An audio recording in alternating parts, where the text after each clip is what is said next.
Once one of the president's fiercest allies, the Georgia Republican stepped down from her seat in January after the president withdrew his support for her and called her a traitor. I had a chance to sit down with a former congresswoman to talk about her rift with Donald Trump and the GOP and why she says she's now thinking about building a new party.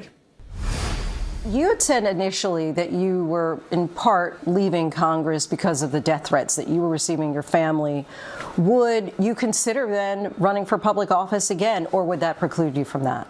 That's not something that I'm considering at this time, but those death threats were very real, hard to live with, especially the one that came in on my son after President Trump called me a traitor because I stood with women who were raped by all these people in these Epstein files.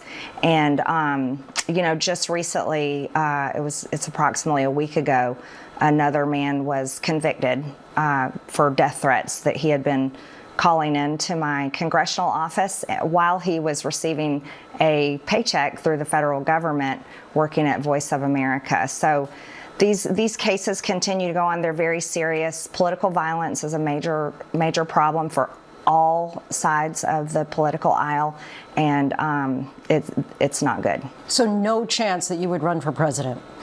I'll never say never to anything. I don't think it's smart for anyone to do that in their life, but it's not something I'm talking about today. Do you still consider yourself a Republican? I consider myself a very proud American, and I am one of the many, many Americans, and it is growing, that is just so disgusted with the two-party establishment system that has failed America. I mean, look at us. The two parties together brought us to $40 trillion in debt. Social Security is going to be completely insolvent in 2032. So is Medicare, by the way.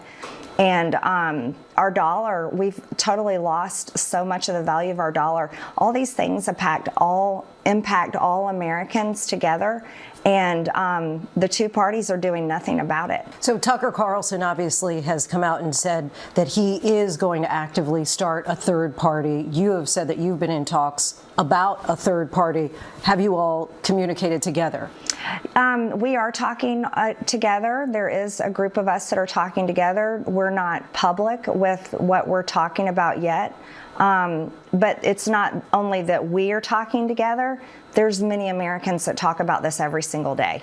The things that I find really interesting, and I'm not seeing Americans wearing MAGA hats anymore. I'm hardly seeing those hats. They used to wear them constantly.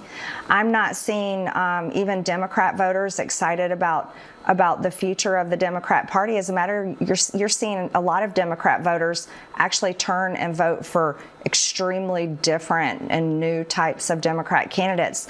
So I think across the entire political aisle, you're seeing average, regular, everyday Americans that have thrown their hands up and say, both parties are failing us, and what do we have to turn to?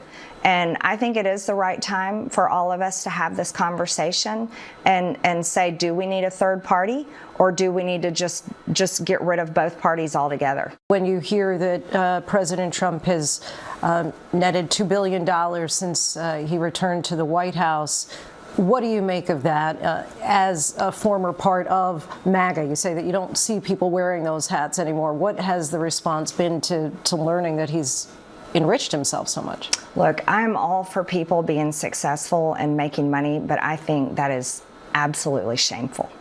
The presidency should never be a vehicle to enrich themselves. And I was one of the Biden family's biggest critics, and I will criticize the Trump family as well.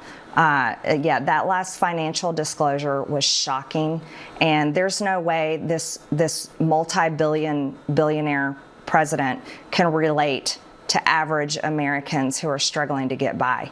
And I think the whole thing is awful, but we're not going to see any accountability for it held because everyone serving in his administration serves at his pleasure and is scared of a Truth Social post that's going to put them on notice. Do you, as one of his biggest advocates at one time, do you feel any culpability for the state of the Republican Party? Well, I certainly campaigned for what I thought were going to be good policies in 2024, and I meant that. However, I wasn't the one that changed. They changed. And so I don't think I caused what's currently happening now. They're responsible for what's happening now. I campaigned on what I hoped would be good policies for Americans, and they chose, as Trump said, MAGA is whatever he says MAGA is. And MAGA turned into something that people didn't vote for. What would you say to President Trump if you were talking to him now? Any kind of political advice that you might share with him? You know, someone just asked me that earlier today, and I have no interest in talking to President Trump. Our thanks to Marjorie Taylor Greene for the conversation.